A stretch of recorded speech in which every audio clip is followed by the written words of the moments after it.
David slammed the door behind him, the echo of the lock snapping shut like a drumbeat of his exhaustion.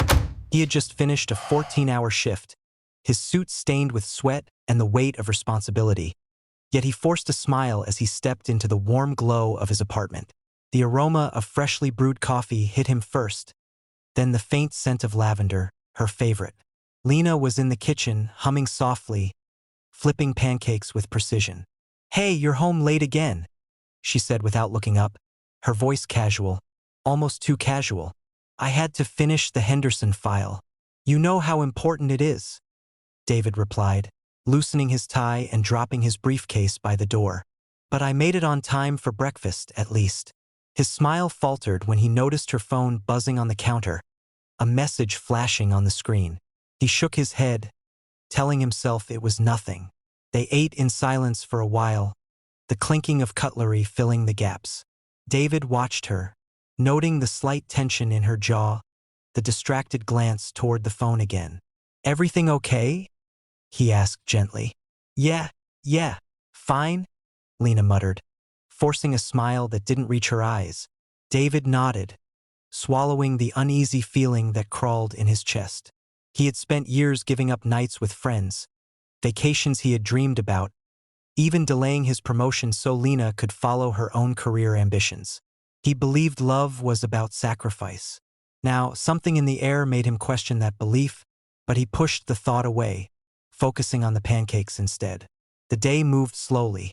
David left for a second job in freelance consulting, while Lena pretended to work from home. She had a meeting in the cafe downstairs, she said.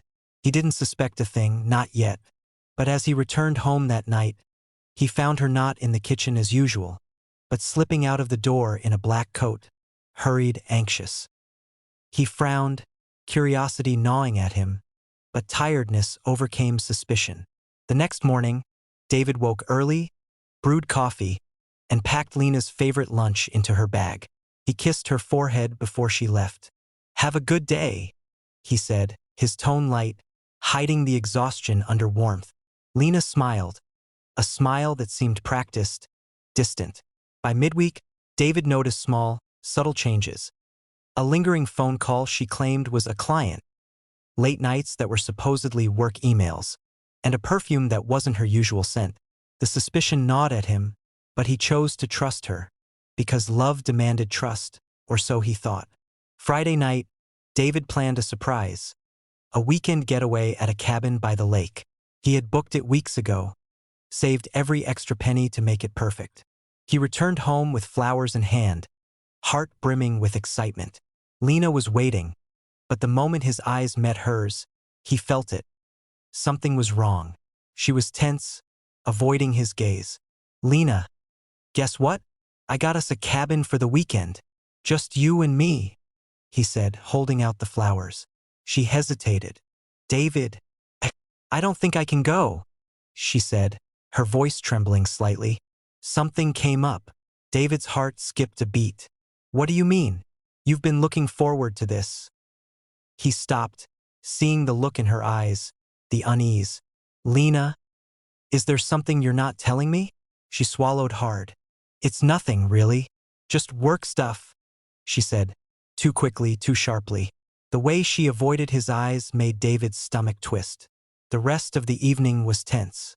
David tried to engage, to lighten the mood, but every laugh felt forced, every word heavy. He excused himself to make a call, and as he did, Lena's phone vibrated loudly on the counter. A message popped up, "Can't wait to see you tonight, Redheart." His hands froze around the receiver. His heart pounded in a rhythm of disbelief. He didn't scream, didn't move immediately. He watched her, studying the small, guilty flicker in her eyes when she picked up the phone. David's world tilted.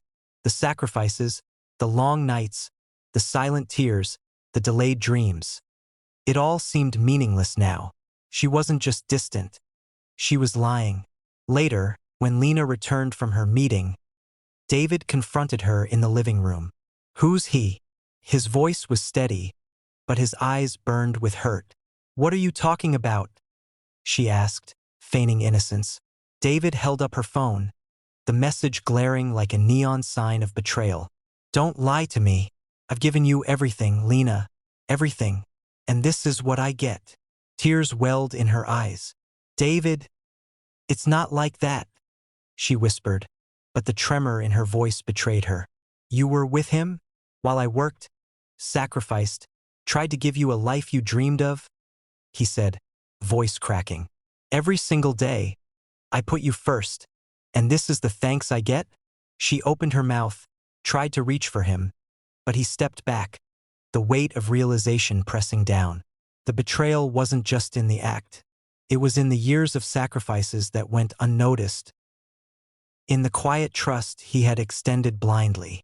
David sank onto the couch, head in his hands, the apartment suddenly feeling smaller, colder. Lena sat down cautiously beside him, but he flinched, the pain raw.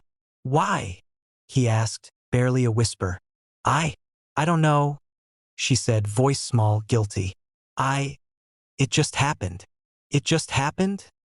He repeated, incredulous. You knew I was giving you my life. You knew what I sacrificed. A long silence stretched between them. Outside, the city hummed obliviously, indifferent to the collapse of a life built on trust and devotion. David's chest heaved with sorrow, rage, and disbelief. He had given her everything, and now he had nothing. Not even the woman he loved. If you're feeling the tension and want to see how David confronts the ultimate betrayal, hit that like button, subscribe, and comment your thoughts below. Don't miss the shocking conclusion. David didn't move. He stayed on the couch, fists clenched, staring at the floor as the truth sank in like ice water. Lena reached out again, softer this time, trembling. Please, David, I didn't mean for this to happen. You didn't mean for this to happen? He echoed, voice sharp but low, each word deliberate. Do you have any idea what it means to me? Every late night, every skipped dinner, every dream I postponed. I did it for you. His chest heaved, anger and heartbreak tangled in every syllable. Lena's eyes filled with tears. I know. I see that now. I'm sorry. I didn't think about how much you gave me. David shook his head violently. You didn't just not think about it, you didn't care.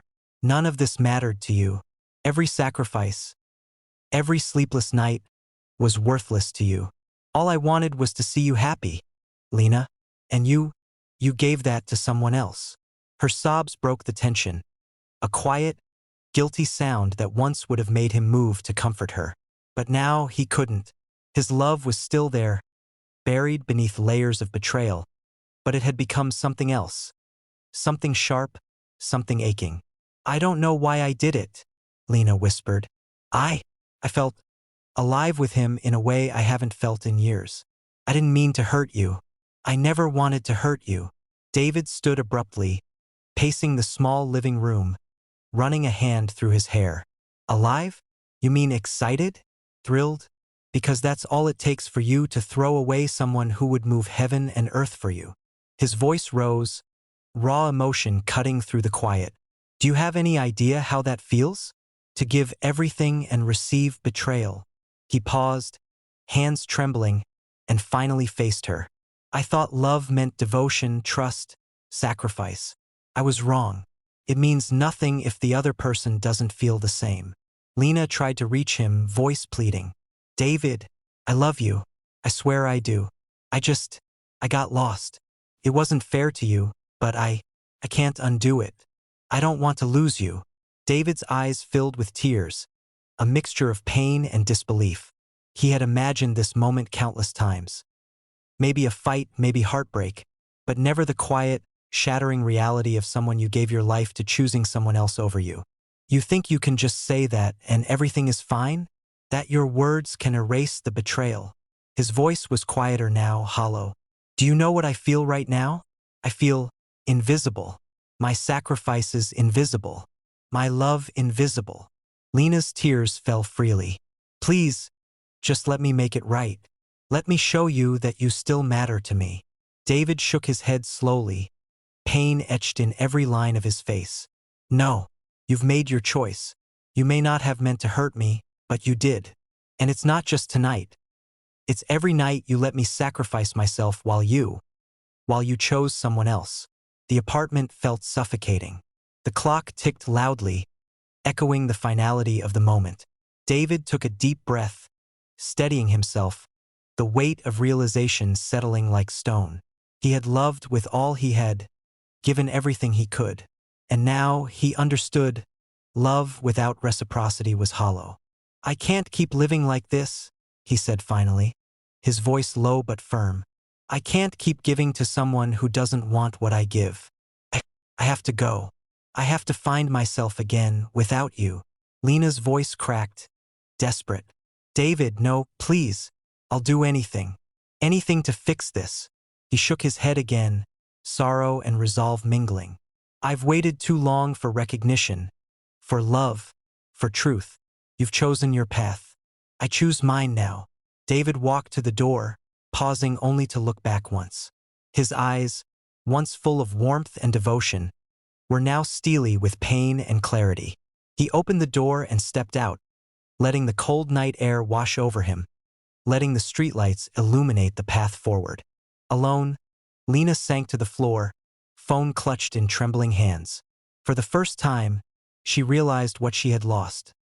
Not just David, but the man who had devoted his entire being to her. She had everything she wanted in comfort, gifts, and attention, but the soul she could have had, the love that never faltered, was gone. David walked without direction at first, letting the anger, the grief, the betrayal course through him. But gradually he felt something shift.